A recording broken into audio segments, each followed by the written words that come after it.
Ich wollte zur See fahren. Dass es Kapitän wurde, das kam dann so mit der Zeit. Ich bin gebürtiger Bremerhavener und bin ja auch da oben im Norden groß geworden. In Sichtweite des Elbdeichs außerdem. Also man hat dann richtig da die Schornsteine der großen Schiffe langfahren sehen. Und dann war ich erstmal von 96 bis 2000 war ich erstmal bei der Bundeswehr. Dann bin ich zur Seefahrtsschule nach Cuxhaven, weil Cuxhaven, das ist quasi ja mein Heimatbezirk. Ich habe da gewohnt und habe dann da meine Ausbildung gemacht und dann das Fachschulstudium. Und so ging das dann los. Dann erstmal auf Frachtern, so, wie sich das so gehört. Also auf Containerschiffen angefangen, dann auf verschiedenen Tankern. Und das war schon ein hartes Brot, muss ich sagen. Da war nicht viel mit Seefahrtsromantik, das war halt Rostkloppen und ja, also Schiff anstreichen von morgens bis abends. Das war schon ganz schön anstrengend. Aber da bin ich richtig übel seekrank geworden. Und zwar so seekrank, dass ich dann überlegt habe, ob ich diesen Job überhaupt wirklich machen kann. Und ich habe dann gesagt, naja gut, die einen gewöhnen sich dran, die anderen gewöhnen sich nicht dran. Vielleicht bist du ja einer von den Lucky Ones, die sich dran gewöhnen. Und zum Glück war ich das.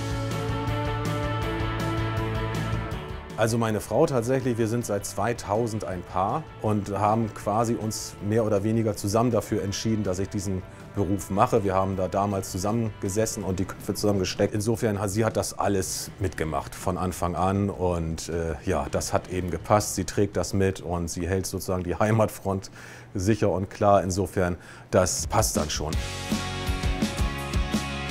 Ich persönlich finde, man muss das Schiff möglichst aus dem FF kennen.